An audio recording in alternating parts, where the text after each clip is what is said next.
जब देश पूछता है जवाब।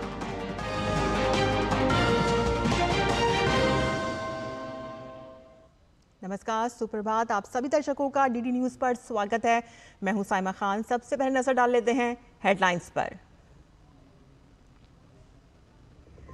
आज से उड़ीसा के 2 दिवसीय दौरे पर राष्ट्रपति द्रौपदी मुर्मू भुवनेश्वर स्थित अखिल भारतीय आयुर्विज्ञान संस्थान के 5वें दीक्षांत समारोह में होंगी शामिल।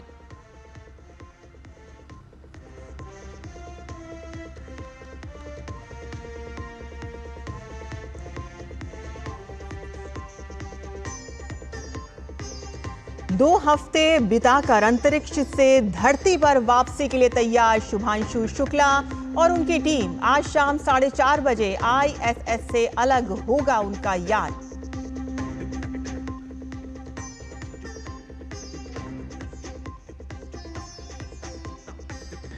यूक्रेन को पैट्रियट मिसाइल भेजेगा अमेरिका। ट्रंप ने कहा कि आधुनिक सैन्य उपकरण के बदले 100% भुगतान करेगा यूक्रेन। युद्ध विराम की कोशिश नहीं करने पर ट्रंप ने पुतिन से जताई नाराजगी।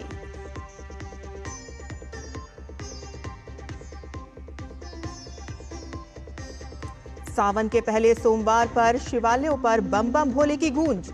यूपी उत्तराखंड से लेकर दिल्ली तक कांवड़ियों की सुविधा और सुरक्षा के भी विशेष इंतजाम।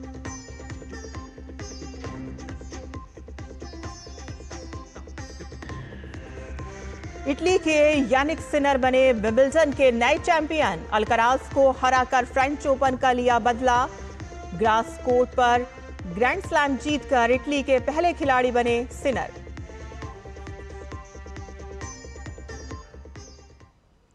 और अब समाचार विस्तार से।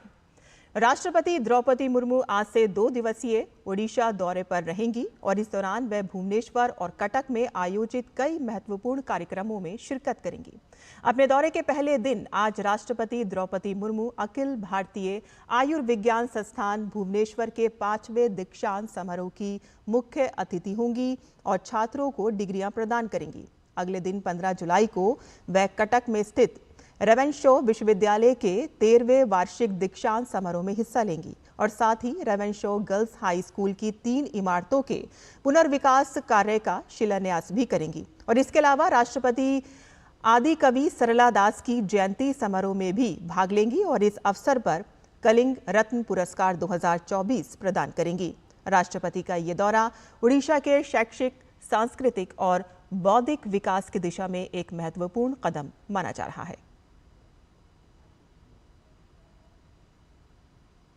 भारतीय वायुसेना के ग्रुप कैप्टन और अंतरिक्ष यात्री शुभांशु शुक्ला आज अंतरिक्ष से पृथ्वी वापसी के लिए तैयार हैं और अंतर्राष्ट्रीय स्पेस स्टेशन से धरती पर वापसी के इस सफर पर एक्सियोम 4 मिशन के 3 अन्य अंतरिक्ष यात्री भी उनके साथ होंगे। आज शाम ये 4 सदस्य दल ISS से रवाना होकर पृथ्वी की ओर अपनी वापसी यात्रा शुरू करेगा। एक्सियोम 4 मिशन की वापसी की प्रक्रिया के तहत अंतरिक्ष यात्री आज भारतीय समय के अनुसार 4:30 बजे उनका यान ISS से अनडॉक होगा।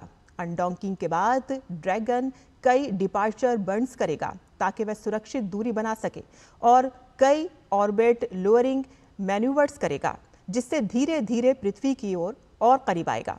और इससे अलग होने के बाद कैप्सूल पृथ्वी के वायुमंडल में प्रवेश करेगा और स्प्लैश डाउन यानी कि पृथ्वी पर लौटने का समय 15 जुलाई को भारतीय समय के अनुसार दोपहर 3 बजे निर्धारित किया गया है और वापसी कैलिफोर्निया के तट के पास होगी।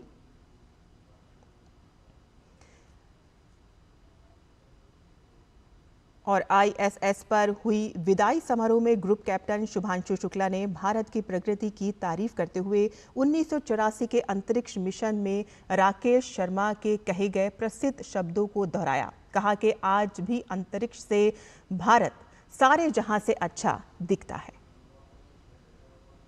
आज का भारत स्पेस से महत्वाकांक्षी दिखता है।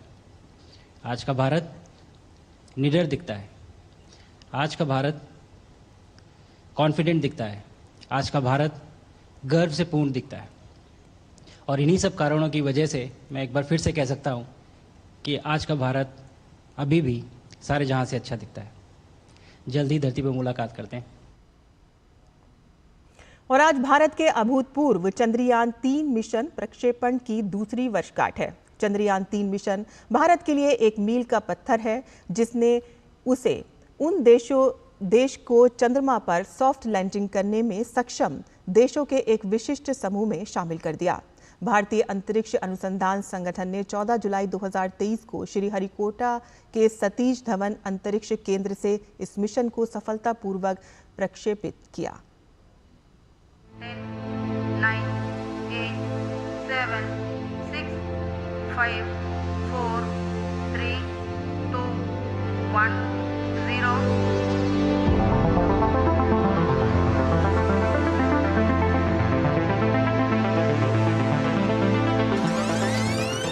The Honorable Prime Minister, Shri Narendra Modi ji, who is here to encourage us, and he is critically looking at the visuals.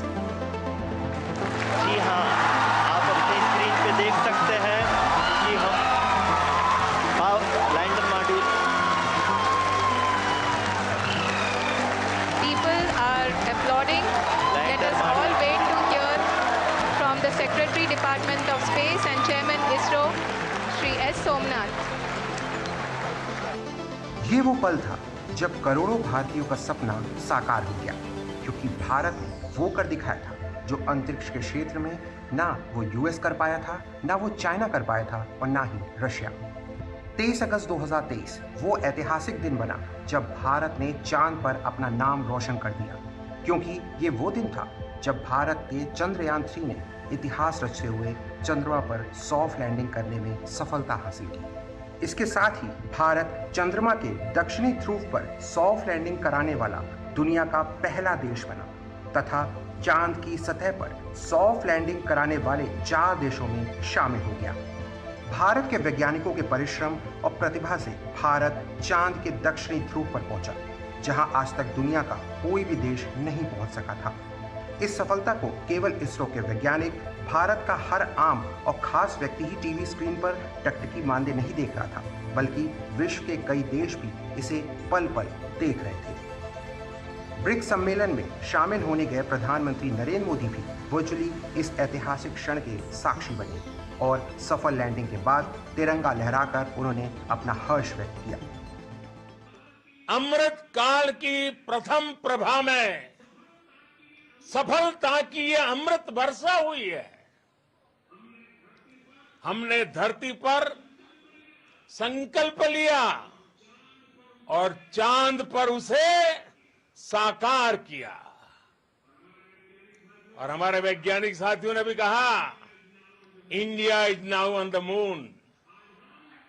आज हम अंतरिक्ष में नए भारत की नई उड़ान के साक्षी बने हैं। चांद पर सॉफ्ट लैंडिंग के बाद अब सबकी निगाहें वहां से आने वाली तस्वीरों पर टिकी थी।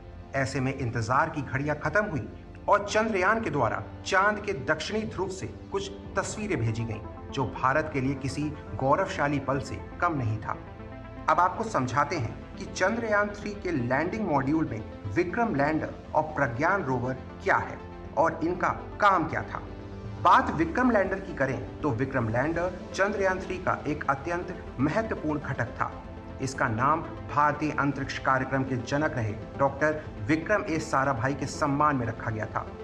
ये लैंडर 1749 किलोग्राम वजनी था और इसे चंद्रमा की सतह पर सुरक्षित रूप से उतरने के लिए डिजाइन किया गया था।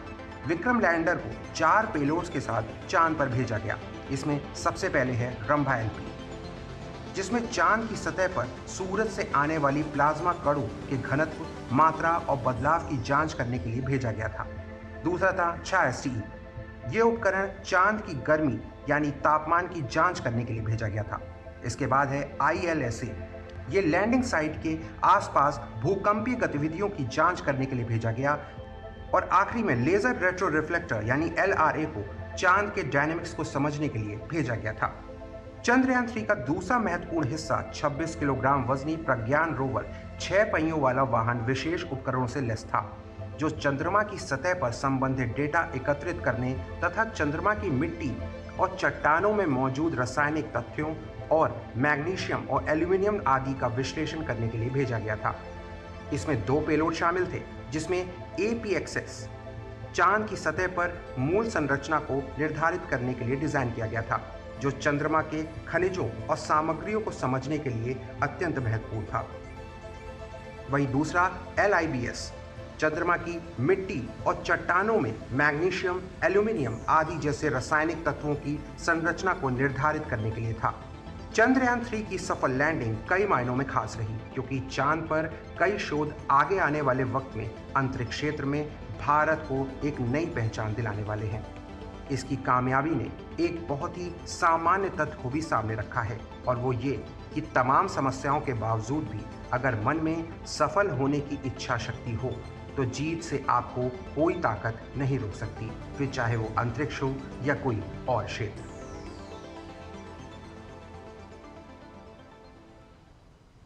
और चंद्रयान 3 के 2 साल पूरे होने पर अंतरिक्ष मिशन निदेशक विशाल लता बालाकुमार ने खुशी जताई है।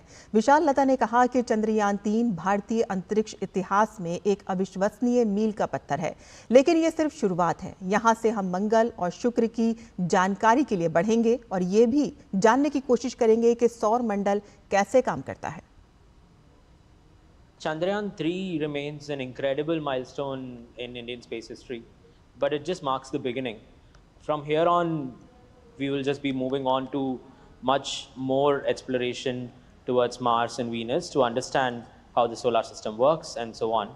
But it doesn't stop there. We will still be looking more towards the Earth, possibly from the point of view of the Bharatiya Antariksh Station, wherein human space exploration becomes an important factor and direction in which the Indian space sector would move.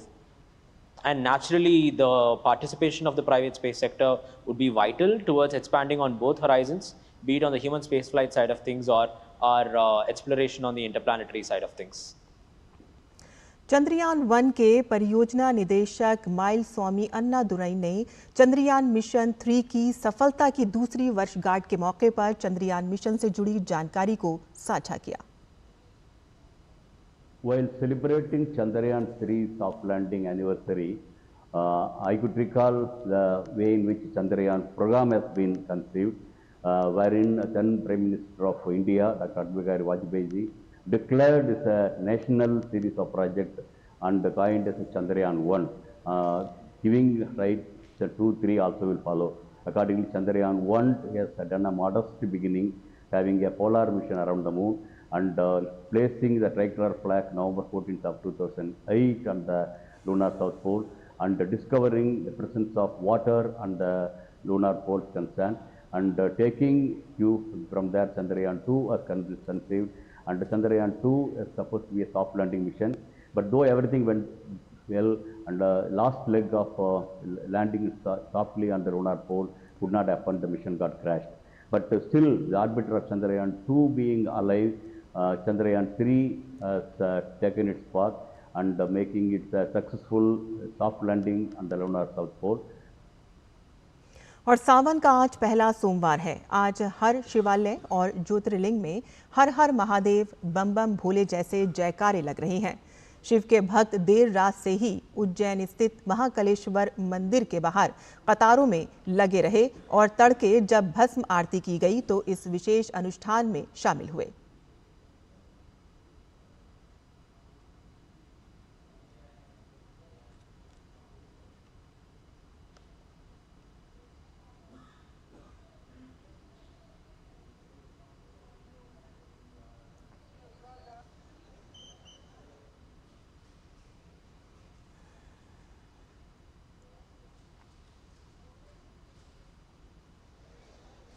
Bhole Shankar की बात हो और काशी का जिक्र ना हो, ऐसा हो ही नहीं सकता। वाराणसी में पवित्र श्रावण माह के पहले सोमवार के अवसर पर श्री काशी विश्वनाथ मंदिर में मंगला आरती की गई।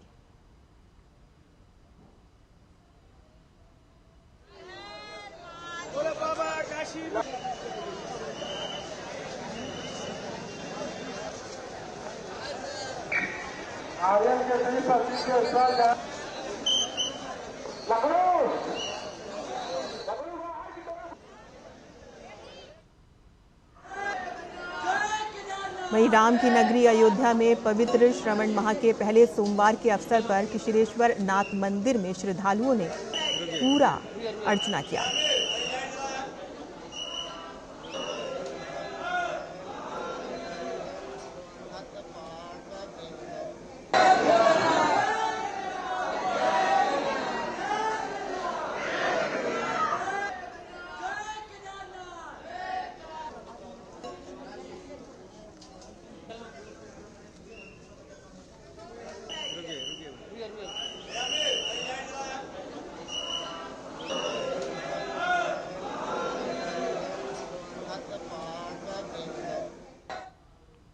इसी तरह देश भर के शिवालयों में भगवान शिव की आराधना चल रही है। शिव जी का प्रिय सोमवार का दिन बहुत खास माना जाता है। मान्यता है कि जो भक्त सावन के प्रत्येक सोमवार को श्रद्धा से व्रत रखकर भगवान शिव की विधिवत पूजा करते हैं, उन पर शिव की विशेष कृपा रहती है। शिवलिंग पर दूध, जल, बेलपत्र, धुतारू, भांग, पुष्प आदि अर्पित कर भक्तगण भगवान भोलेनाथ की आराधना कर रहे हैं।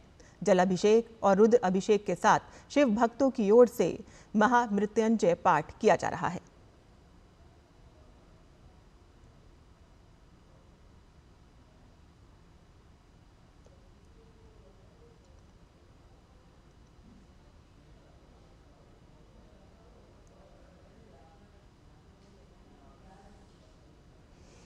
करता करे न कर सके, शिव करे सो होए, तीन लोक नौ खंड में शिव से बड़ा न कोई। सावन का पवित्र महीना चल रहा है। भगवान शिव की उपासना की जा रही है। कांवड़ यात्रा भी बड़े जोरों शोर से निकल रही है। और आज सावन के पहले सोमवार पर कैसी है तैयारियां, आइए देखते हैं।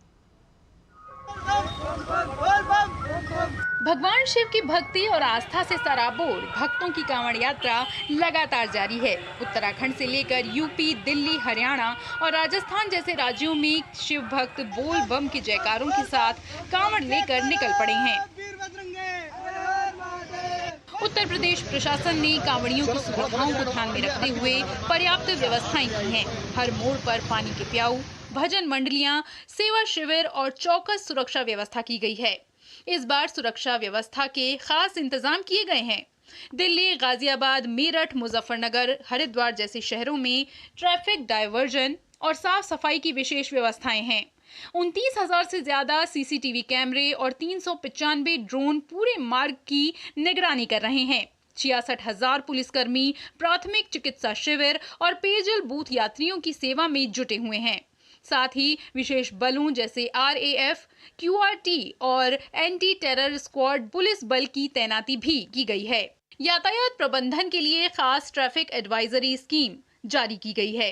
नदी नहरों के घाटों पर प्रशिक्षित गोताखोर तैनात किए गए हैं। सभी घाटों पर बैरिकेडिंग और रोशनी की पर्याप्त व्यवस्थाएं हैं। AI इनेबल्ड और ANPR कैमरे लगाए गए हैं। सुरक्षा के संबंध में 7 स्तरीय सुरक्षा योजना बनाई गई है। यूपी CM योगी आदित्यनाथ के निर्देश पर इस बार खासकर महिला श्रद्धालुओं की सुरक्षा को सर्वोच्च प्राथमिकता दी गई है।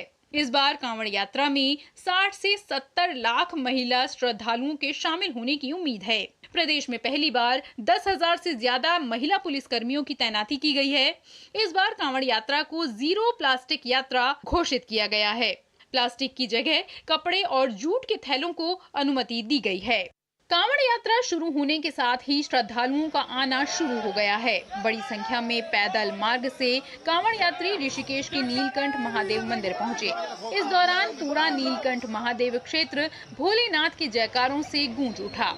नीलकंठ महादेव का संपूर्ण मार्ग है, उसके सर्विलेंस हेतु एक कंट्रोल रूम का यहाँ पे व्यवस्थापन किया गया है, जिसमें लगभग 40 से ज़्यादा के कैमरेज हमारे पास यहाँ पे मॉनिटर किए जा रहे हैं। इसके साथ साथ ही मेडिकल आउटपोस्ट का भी गठन किया गया है। संपूर्ण मार्ग पे मेडिकल आउटपोस्ट हैं।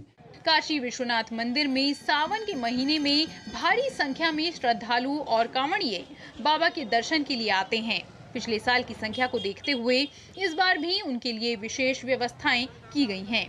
श्रावण मास में पूरी तरह से अस्पर दर्शन बंद रहेगा। दर्शनार्थियों से अपील भी जारी की गई है या निवेदन किया गया है कि वह खाली पेट दर्शन के लिए लाइन में ना लगे, क्योंकि कई बार ऐसी घटनाएं होती हैं कि लोग खाली पेट लगे होते हैं और उनको वो उसमें गश खाकर गिर जाते हैं अथवा कमजोरी के कारण समस्या उत्पन्न होती है। कांवड़िया आ रहे हैं, उनके लिए डेडिकेटेड रूट्स बनाए जा रहे हैं। पूरे रूट पर QRT टीम्स लगाई जा रही है।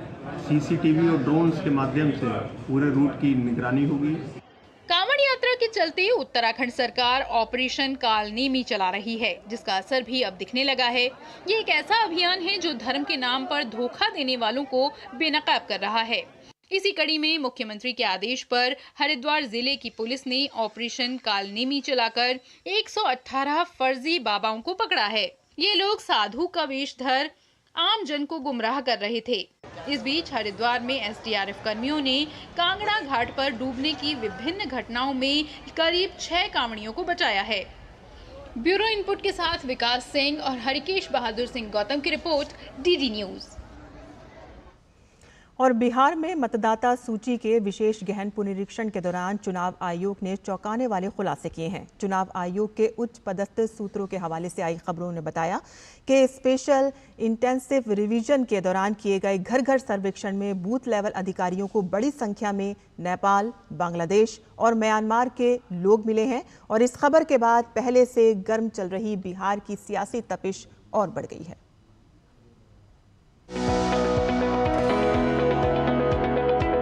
बिहार में मतदाता सूची के गहन पुनरीक्षण पर चुनाव आयोग के उच्च पदस्थ सूत्रों के हवाले से आई खबरों ने बिहार के सियासी तापमान को और भी बढ़ा दिया। चुनाव आयोग के सूत्र बताते हैं कि SIR के तहत हुए घर घर सर्वे में बूथ लेवल अफसरों को बड़ी संख्या में ऐसे लोग मिले हैं जो नेपाल, बांग्लादेश और म्यांमार से अवैध रूप से बिहार में आकर बस गए हैं। आयोग के सूत्रों का कहना है कि अब इन नामों को 1 अगस्त को जारी होने वाली ड्राफ्ट सूची में शामिल नहीं किया जाएगा। ये खबर आने के बाद बिहार के सियासी हलकों में हंगामा मच गया।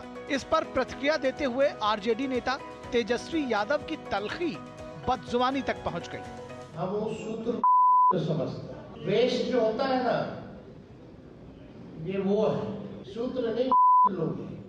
बीजेपी की ओर से भी तेजस्वी की बात का तलखी से जवाब दिया गया। वोटिंग का अधिकार बिहारी का होना चाहिए, किसी बाहरी का नहीं, घुसपैठिया का नहीं।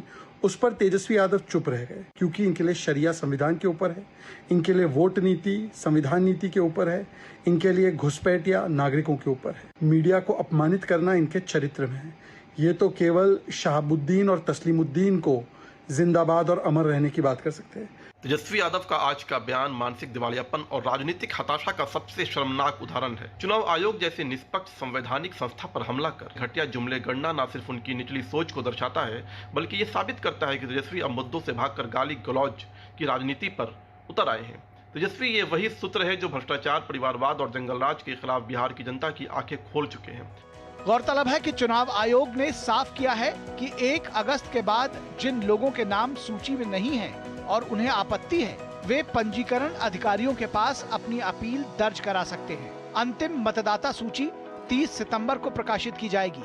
आयोग ने इस बात को बार बार साफ किया है कि वोटर लिस्ट से किसी पात्र मतदाता का नाम कटेगा नहीं और किसी अपात्र का नाम रहने नहीं दिया जाएगा। पटना से मधुरेश नारायण के साथ ब्यूरो रिपोर्ट, DD न्यूज।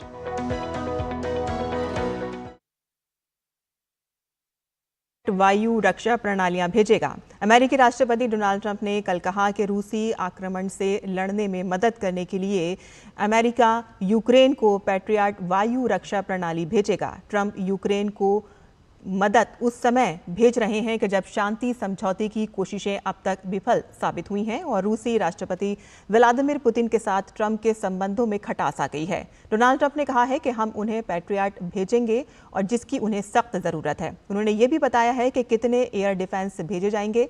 अमेरिकी राष्ट्रपति ने दोहराया है कि वे पुतिन से निराश हैं। अमेरिकी राष्ट्रपति नाटो प्रमुख से भी मिलने वाले हैं। और खेल की खबरों में इटली के यानिक सिनर ने विंबलडन फाइनल में 2 बार के गत विजेता कार्लोस अल्कराज को 4-6, 6-4, 6-4, 6-4 से हराकर अपने करियर का पहला विंबलडन खिताब जीत लिया है। सिनर का ये कुल चौथा ग्रैंड स्लैम खिताब है। इस जीत के साथ ही सिनर ने न सिर्फ पहले फ्रेंच ओपन फाइनल में अल्कराज से मिली हार का बदला ले लिया है, बल्कि स्पेनिश खिलाड़ी की ग्रैंड स्लैम फाइनल में अजय रहने की लय को भी तोड़ दिया है। सिनर को मैच में पहले सेट में हार मिली, लेकिन उसके बाद शानदार वापसी करते हुए वो आगे सभी सेट जीतकर मुकाबला अपने नाम कर लिया। 23 साल के जैनिक सिनर ने फाइनल जीतने के बाद कहा कि विंबलडन जीतने के बाद उनका सपना सच हो गया है। और इसी के साथ ही हमारा बुलेटिन यहीं खत्म होता है। आगे आप देख सकते हैं नया सवेरा। देखते रहिए डीडी न्यूज़। नमस्कार।